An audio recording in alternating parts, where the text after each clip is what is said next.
Hello every one. അപ്പോൾ നമ്മുടെ March 2020 HSAയുടെ രണ്ടാമത്തെ ക്വസ്റ്റനാണ് നോക്കുന്നത്. ക്വസ്റ്റൻ ഇതാണ്: which of the following is A discrete variable? ചുവടെ തന്നിരിക്കുന്നതിൽ അസന്തത ചരം ഏതാണ്? അപ്പോൾ എന്താണ് ചരം എന്ന് നോക്കാം. നമുക്കറിയാം, ഒരു അളവിൽ അല്ലെങ്കിൽ മൂല്യത്തിൽ മാറ്റം ഉണ്ടായിക്കൊണ്ടിരിക്കുന്നത്, അതായത് വാല്യൂ ചേഞ്ച് ചെയ്യുകയോ ഫ്ലക്ച്വേറ്റ് ചെയ്യുകയോ ചെയ്യുന്ന ഒരു പീരീഡ് ഓഫ് ടൈമിലോ ഒരു സിറ്റുവേഷനിലോ വാല്യൂ ചേഞ്ച് ചെയ്യുന്നതിനെയാണ് നമ്മൾ എന്തെന്ന് പറയുന്നത്? വാരിയബിൾസ് അല്ലെങ്കിൽ ചരങ്ങൾ എന്ന് പറയുന്നത്. അപ്പോൾ ഇത് രണ്ടായിട്ട് തരംതിരിച്ചിട്ടുണ്ടെന്ന് നമുക്കറിയാം: ഡിസ്ക്രീറ്റ് സീരീസ് എന്നും കണ്ടിന്യൂസ് സീരീസ് എന്നും, അതായത് സന്തത ചരങ്ങളെന്നും അസന്തത ചരങ്ങളെന്നും. അപ്പോൾ എന്താണ് കണ്ടിന്യൂസ് സീരീസ്?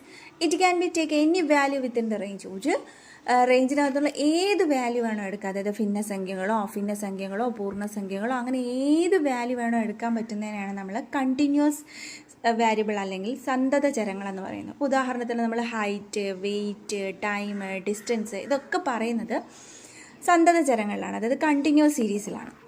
ഇനി അടുത്തത് ഡിസ്ക്രീറ്റ്, അതായത് എന്താണ്? അസന്തത ചരം. ഡിസ്ക്രീറ്റ് വാരിയബിൾ എന്ന് പറഞ്ഞാൽ എന്താണ്? അങ്ങനെ നമുക്ക് എല്ലാ വാരിയബിൾസും എടുക്കാൻ പറ്റില്ല, അല്ലെങ്കിൽ എല്ലാ വാല്യൂസും എടുക്കാൻ പറ്റില്ല. It can be take only A specific, അല്ലെങ്കിൽ ഒരു സ്പെഷ്യൽ വാല്യൂ മാത്രമേ എടുക്കാൻ പറ്റത്തുള്ളൂ. അതിനകത്ത് ഇതുപോലെ എല്ലാ വാല്യൂസും എടുക്കാൻ പറ്റുള്ളൂ. ഇപ്പോൾ ഉദാഹരണം പറയുകയാണെങ്കിൽ നിങ്ങളുടെ ക്ലാസ്സിലെ കുട്ടികളുടെ എണ്ണം, ഇപ്പോൾ ഉദാഹരണത്തിന് അത് 36 35 ഒക്കെ ആയിരിക്കും. അങ്ങനെയാണെങ്കിൽ നമുക്കതൊരിക്കലും 36.5 35.4 അങ്ങനെ ഒരു എന്താണ് സ്പെസിഫിക് അല്ലാത്ത വാല്യൂവിൽ പറയാൻ പറ്റില്ല. അതിലൊരു സ്പെസിഫിക് അല്ലെങ്കിൽ ഒരു സെപ്പറേറ്റ് വാല്യൂ ഉണ്ടായിരിക്കും. അതാണ് ഡിസ്ക്രീറ്റ്. അപ്പം നമ്മളടുത്ത് ഇവിടെ ചോദിച്ചിരിക്കുന്നതും അതാണ്: ഏതാണ് ഡിസ്ക്രീറ്റ് വേരിയബിൾ എന്ന്? അസന്തത ചരം, അതായത് റെയിൻഫോൾ ഉണ്ട്, പോപ്പുലേഷൻ ഉണ്ട്, ടെമ്പറേച്ചർ ഉണ്ട്. ഇത് മൂന്നാണ് ഓപ്ഷനിലുള്ളത്. പിന്നെ ഇതൊന്നുമല്ല എന്നൊരു ഓപ്ഷനുണ്ട്. അപ്പോൾ ഇതിൽ നമുക്ക് കണ്ണോടച്ച് എന്തെന്ന് തന്നെ പറയാം: പോപ്പുലേഷൻ ആണ്. കാര്യം പോപ്പുലേഷൻ മാത്രമേ സ്പെസിഫിക് ആയിട്ടുള്ളൊരു വാല്യൂ പറയുന്നുള്ളൂ. മറ്റ് റെയിൻഫോളും ടെമ്പറേച്ചറും സ്പെസിഫിക് ആയിട്ട് പറയാൻ കഴിയില്ല. അപ്പോൾ അത് രണ്ടും എന്താണ്? കണ്ടിന്യൂസ് സീരീസ് ആണ്. അപ്പോൾ ഇവിടെ ആൻസർ ഏതാണ്? പോപ്പുലേഷൻ.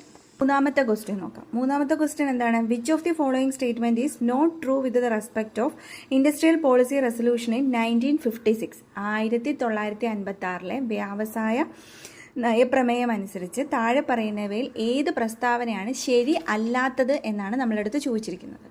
അപ്പോൾ നമുക്ക് ഓരോ പ്രസ്താവനയായിട്ട് നോക്കാം, എന്നിട്ട് അതിൽ ശരി ഏത് തെറ്റേതെന്ന് കണ്ടുപിടിക്കാൻ പറ്റും ഈസി ആയിട്ട്. അപ്പോൾ ഫസ്റ്റ് സ്റ്റേറ്റ്മെൻറ്റ് തന്നിരിക്കുന്നത് basis of second 5 year plan.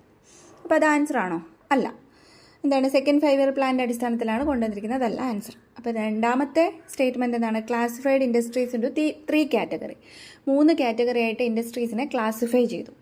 അപ്പോൾ അത് ശരിയല്ലാത്ത ഓപ്ഷൻ അല്ല, അതും കറക്റ്റാണ്. ഇൻഡസ്ട്രീസിനെ 3 കാറ്റഗറി ആയിട്ട് ക്ലാസിഫൈ ചെയ്തിട്ടുണ്ട്. അടുത്ത് പ്രൊമോട്ടഡ് റീജിയണൽ ഇക്വാളിറ്റി. പ്രാദേശികപരമായിട്ടുള്ള എന്താണ്? പ്രാദേശികപരമായിട്ടുള്ള സമത്വം എന്ത് ചെയ്തിട്ടുണ്ട്? പ്രൊമോട്ട് ചെയ്തിട്ടുണ്ട്. അപ്പോൾ അതും ശരിയാണ്. അപ്പോൾ അതും ഈ സ്റ്റേറ്റ്മെൻറ്റ് ശരിയല്ല എന്നുള്ള ഓപ്ഷനിൽ വരത്തില്ല. ഇത് ലാസ്റ്റ് സ്റ്റേറ്റ്മെൻറ്റ് എന്താണ്? Abolished industrial licensing. ഇൻഡസ്ട്രിയൽ ലൈസൻസിങ്ങിനെ എന്ത് ചെയ്തിരുന്നു? അബോളിഷ് ചെയ്തു. ഇത് വരുമോ? ഇല്ല അല്ലേ? കാര്യം ഇൻഡസ്ട്രിയൽ ലൈസൻസിങ് ഉണ്ടായിരുന്നു ആ സമയത്ത്, അല്ലേ? അതുകൊണ്ട് തന്നെ നാലാമത്തെ ഓപ്ഷനാണ് ആൻസർ. അതായത് നമുക്കറിയാം, 1956 വ്യവസായ നയപ്രമേയം അനുസരിച്ച് ഇന്ത്യയിലെ മൊത്തം വ്യവസായങ്ങളെ 3ആയിട്ട് തരംതിരിച്ചു. ഒന്ന് പൂർണ്ണമായും സർക്കാർ ഉടമസ്ഥതയിലുള്ളവയെന്നും, പൊതുമേഖലയിലും സ്വകാര്യ മേഖലയിലും തുടങ്ങാൻ കഴിയുന്നവയെന്നും, സർക്കാരിൻ്റെ നിയന്ത്രണത്തിന് മേലെ പൂർണ്ണമായും സ്വകാര്യ മേഖലയിൽ പ്രവർത്തിക്കുന്നവയെന്നും. അപ്പോൾ ഈ സർക്കാരിൻ്റെ നിയന്ത്രണത്തിന് മേലെ സ്വകാര്യ മേഖലയിൽ പ്രവർത്തിക്കുന്നവയ്ക്ക് എന്താ പ്രത്യേകത? സർക്കാരിൻ്റെ കർശനമായിട്ടുള്ള എന്ത് കാണും? നിയന്ത്രണങ്ങളുണ്ടായിരിക്കും. ഈ നിയന്ത്രണങ്ങളൊക്കെ സർക്കാർ എങ്ങനെയായിരിക്കും നടപ്പിലാക്കിയിരുന്നത്? ലൈസൻസിങ് സംവിധാനത്തിലൂടെയാണ്. ആ ലൈസൻസിങ്ങിനെയാണ് നമ്മൾ എന്തെന്ന് പറയുന്നത്? പെർമിറ്റ് ലൈസൻസ് രാജ് എന്ന് അറിയപ്പെടുന്നത്. അതുകൊണ്ട് തന്നെ നമ്മുടെ നാലാമത്തെ സ്റ്റേറ്റ്മെൻറ്റാണ് ആൻസറായിട്ട് വരുന്നത്. ഓക്കെ, ഇനി നമുക്ക് അടുത്ത ക്വസ്റ്റ്യൻ നോക്കിയാലോ? 4th question: which Indian 5 year plan recognise the importance of human capital in economic growth?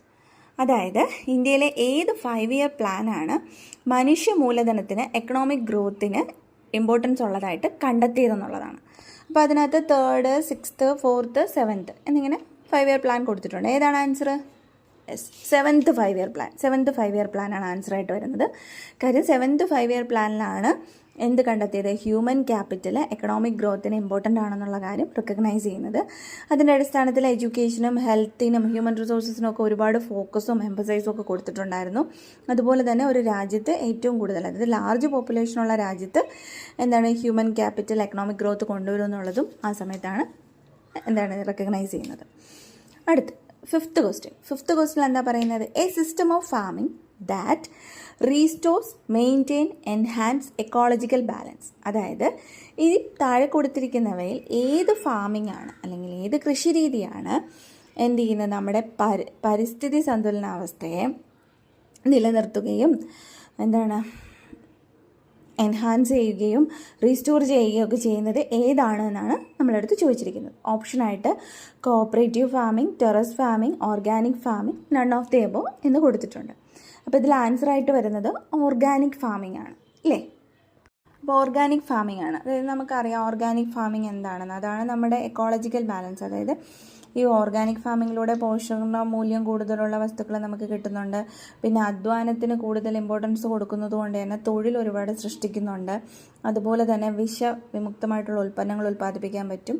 അത് നമ്മുടെ പരിസ്ഥിതിക്കും ഇണങ്ങുന്ന രീതിയിലുള്ള കൃഷി രീതിയാണ് ഓർഗാനിക് ഫാമിംഗ്. അതുകൊണ്ട് ഓർഗാനിക് ഫാമിംഗ് ആണ് അവിടെ ആൻസറായിട്ട് വരുന്നത്.